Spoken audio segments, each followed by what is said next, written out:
Hey everybody, welcome back to another episode of On Attachment. In today's episode, we are talking about 5 unexpected triggers of the abandonment wound. So this was actually an email newsletter I sent out a couple of months ago, and I got so much feedback from it, people saying that it really hit the spot for them in terms of being very relatable and that they learned a lot about themselves.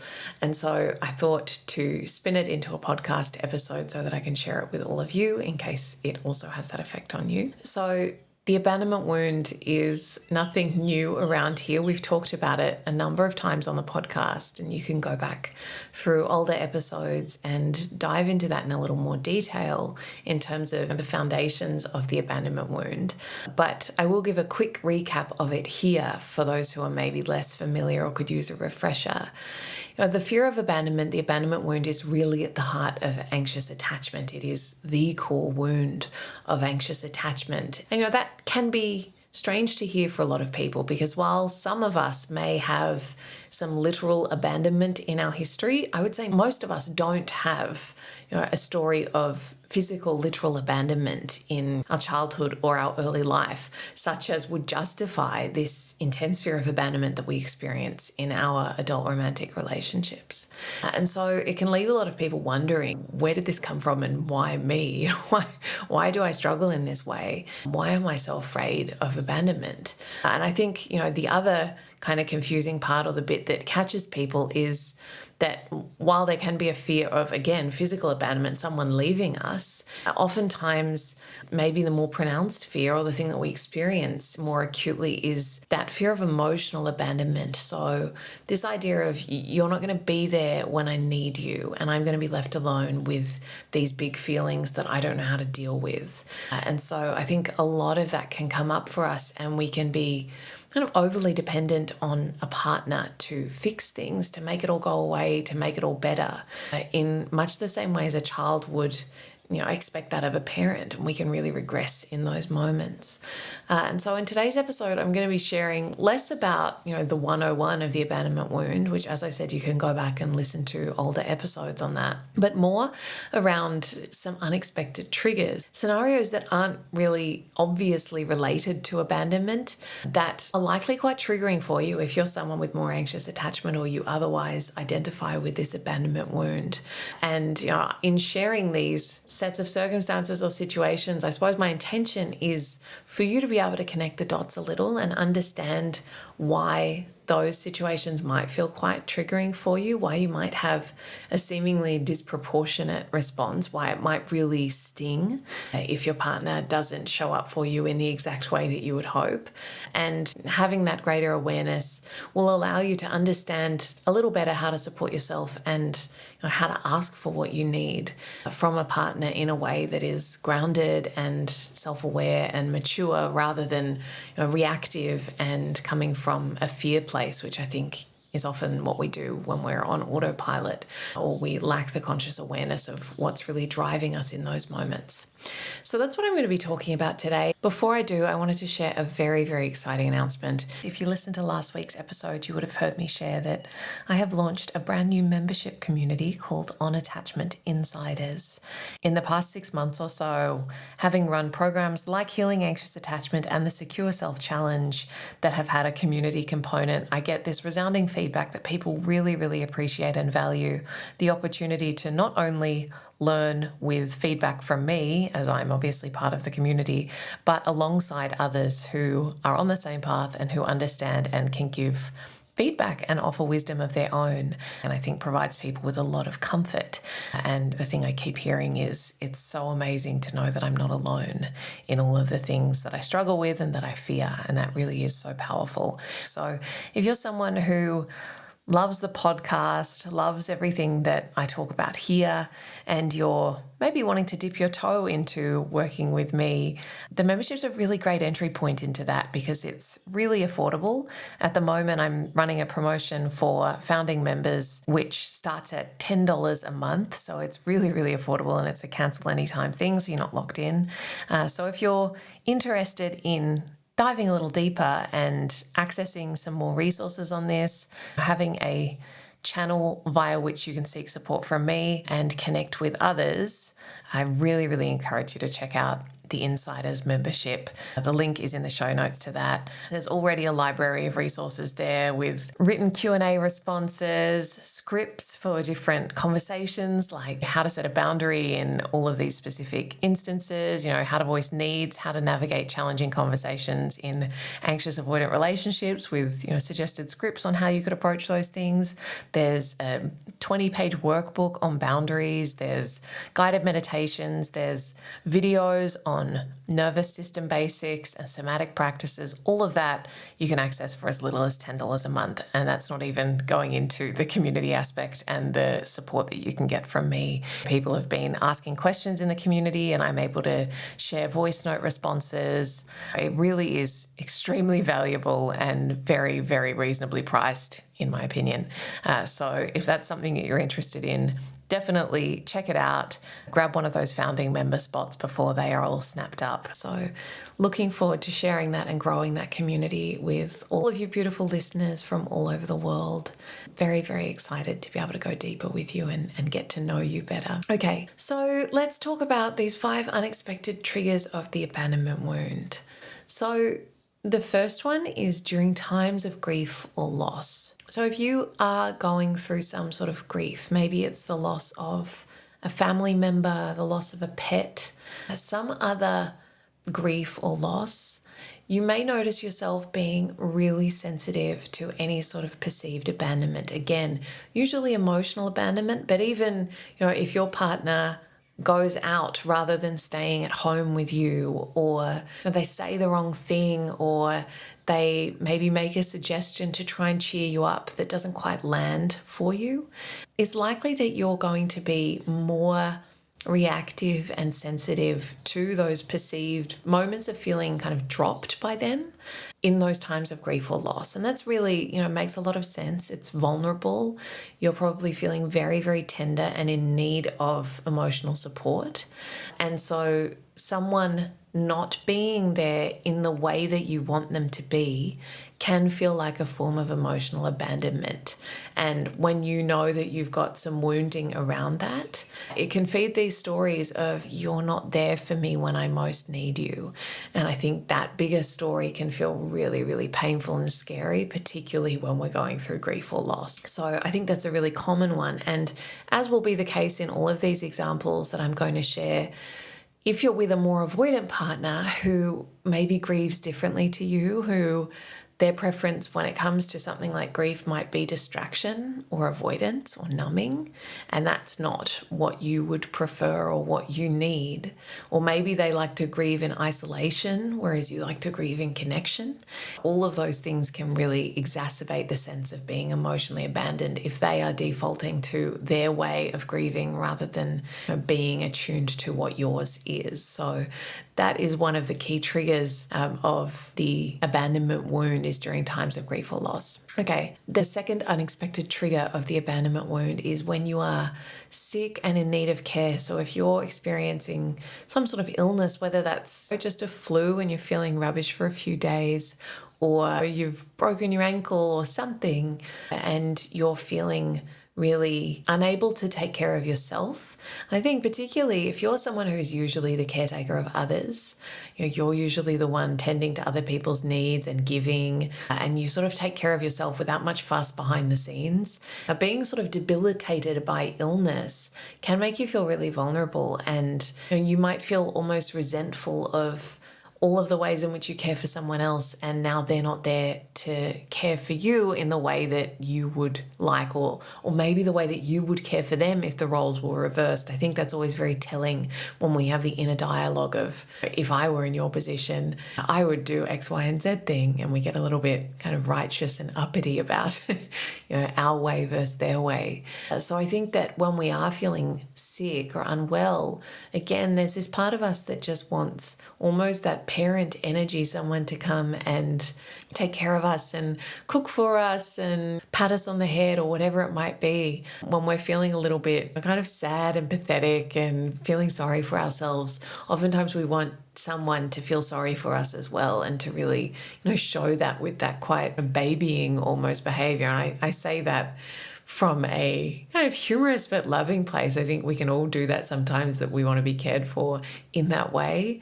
And if our partner doesn't get that, or they don't immediately understand that that's what we're wanting, that we're wanting that kind of care, or we're wanting them to take on a caring role for us, even if usually we're pretty self-sufficient, we can spin that around and be upset with them, judge them, blame them for abandoning us. Whether we realize it or not, oftentimes it is coming from that place of, you're meant to be taking care of me and you're not. Does that mean that you don't love me, or that I'm not important to you? We maybe don't feel prioritized. Maybe if we're feeling sick and we had plans, to go out to a party or something with a partner, and we say that we can't go because we're unwell, and a part of us wants our partner to not go as well and to stay, but they say, oh, I'll just go without you. Something like that might feel really, really triggering. You might feel very abandoned in that kind of situation if they carry on with life as per usual, particularly social things that you were meant to be included in, but they leave you at home alone. That kind of thing is likely to be pretty triggering. Okay, the next one is when something unexpected happens. So obviously that's a little broad, but the things I'm thinking of here are misfortunes, like a burst tire, or you're on the way to the airport and there's really bad traffic, or you miss a flight, or something like that. Just stressful, unexpected things in life. I think a lot of the time when things like that happen, we can have this impulse of, you need to fix it, do something, take care of me. Again, we almost regress into this helpless child that doesn't know what to do, and we get stressed and overwhelmed, and we just want someone to fix it all for us. And so if your partner doesn't really jump into that rescuing role that maybe is what you would do in the opposite situation, then you can feel a little bit like you don't care about me because obviously I want you to do whatever, right? Again, it's this thing of we project our own way of doing things and we have that expectation of our partner. And so when they don't automatically do that, or their efforts don't land in terms of what we are secretly hoping they would just know to do, we can be really judgmental and kind of harsh in our reaction because we're crafting this whole bigger story of like, you're abandoning me, you don't care about me, I'm not important to you. So I think that, when those misfortunes happen, when those life stresses happen, it can bring up our big fears around not being supported, which on a day-to-day basis, we might manage those fears by just over-functioning. But when something happens that is so far outside of our control that our over-functioning can't solve it, we can all of a sudden be thrust into that vulnerability of feeling helpless and feeling overwhelmed, and that can really bring up our abandonment wound. Okay, the next one is when you're facing a major life change or transition. So I think that even an exciting change like getting a new job or becoming a parent or moving cities, these things that are exciting are also really destabilizing. And again, we might feel ourselves wanting extra support or attention or care for our partner to make themselves more available to us in those times of transition. And if they don't automatically do that, we might experience a big abandonment kind of response. Whether it's that they're not supporting us, or maybe they're not celebrating us enough. If we do get a promotion or something really exciting is happening for us and they're not as involved in that as we would like them to be, that can be kind of triggering of this abandonment thing that, like, again, you don't care about me. Why aren't you more present here as I navigate this? And I think that in part, I think there's validity to that we want our partner to be involved in big things that we experience in our life, big transitions. It's much easier to navigate that, with a trusted, secure partner.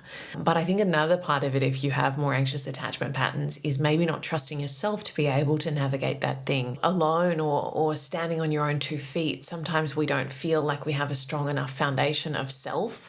And so we can kind of reach for someone else to be our crutch through those more challenging periods. As I said, I don't think that's always unhealthy. I think that that's part of what partners are for, relationships are for, is to be our safety net sometimes in challenging periods. But I think also we can be honest and go, some of us probably swing too far in terms of not trusting in our own capability and agency and falling back onto a partner to rescue us as soon as things feel hard. And, the other example I gave of a big life transition, like, becoming a parent, very understandable that you would feel abandoned if, for example, if you're a woman and you've just had a baby and that's very stressful and the nature of that transition is such that the bulk of the caring work is falling on your shoulders, I think it's very easy to go into that, you're abandoning me, you're not doing enough, you don't understand kind of mindset when you're in the nitty gritty, when you're in the depths of that. And again, if we're not very good at asking for what we need specifically, if historically, we've been pretty good at just taking care of our own needs and not having to ask. Then when we're in these more vulnerable situations and we just have to ask because we really do need more support, it can be easier to blame the other person for not doing the thing that we need, not supporting us well enough. That can be less vulnerable than actually asking and saying, I'm not coping, or I'm having a really hard time and I need more from you. I need you to do X, Y, Z. That is really hard for people who are not used to asking for support, who have a hard time with receiving support. And so just judging and blaming and criticizing from that wounded place is sometimes more comfortable than doing the vulnerable thing. So I think that's very normal in times of transition when we're feeling a little wobbly, negotiating a new identity, all of those things. It's easy to feel emotionally abandoned in that and kind of blame our partner rather than taking responsibility and asking for the support that we need. And last but not least, so this one isn't so much an event as it is when you are feeling emotionally overwhelmed. And again, that's pretty broad. That could be any manner of things. It could be in the midst of conflict with a partner. It could be as a result of some other thing that is going on in your life. But there's this sense of feeling emotionally overwhelmed and wanting your partner to know what to do about it, wanting them to be able to fix it, wanting them to be able to make it all okay. Again, as anxiously attached people, we tend to not have a great deal of self-trust about our ability to be with difficult emotions. And so when we feel those coming up, we look outside of us for some sort of fix or solution, some way to make it all stop, make it go away, because we don't really trust in our ability to hold it. And so when we're feeling emotionally overwhelmed, we really can look to our partner to fix it. And I think that, again, if you've got a more avoidant leaning partner, that can really unravel very quickly, because chances are they are even less equipped to deal with your big emotions than you are. Someone with avoidant attachment probably doesn't have a lot of experience in dealing with big emotions in a healthy way, because a part of their blueprint around relationships and their relationship to self is that emotions are not safe, they're not desirable. And so they've, oftentimes really switched off that part of themselves that is connected to their inner world and knows how to respond to an emotion in a healthy way. And so when they're confronted with someone else's big emotions and someone else's emotional overwhelm, they're probably going to draw on the same tactics for you in trying to help that they do with themselves. Again, I spoke about this earlier. They're probably going to try and crack a joke or distract you, or you might be crying and upset and they might say, why don't we go and grab an ice cream? And that might be coming from a really good place, and it might be the last thing that you want. And you might, be sort of angry at them of like, how could you get it so wrong? Do you not even know me at all if you think that I want to go and get an ice cream right now when I'm like red-faced and crying? It can just be a bit of a mismatch, and we can feel really emotionally abandoned by them not knowing what to do. And so I think that it's good to have a bit of compassion here. And again, common thread is that we can regress into this place of like helpless and in need of rescuing. And oftentimes the energy from that place, because we're feeling so desperate and panicked and, scared and overwhelmed, it's really easy to blame our partner or to see them as the problem or the enemy, as the one that is making us feel unsupported, when really oftentimes it's the situation that's leading us to feel that way, and our wounded parts are making that a lot bigger. And then maybe on top of that, our partner hasn't exactly nailed the response, or they've kind of missed the mark a little, or they've been a little insensitive, and it blows up into something much bigger as a result. So having the awareness of all of these things and being able to tune in and go, what's really going on for me here? What are the stories that I'm telling myself? I did an episode a few weeks ago on how to work through a trigger, and there's a cheat sheet that you can download on my website or in the show notes that's free, and it just walks you through these steps. What am I telling myself, right? What am I making this mean?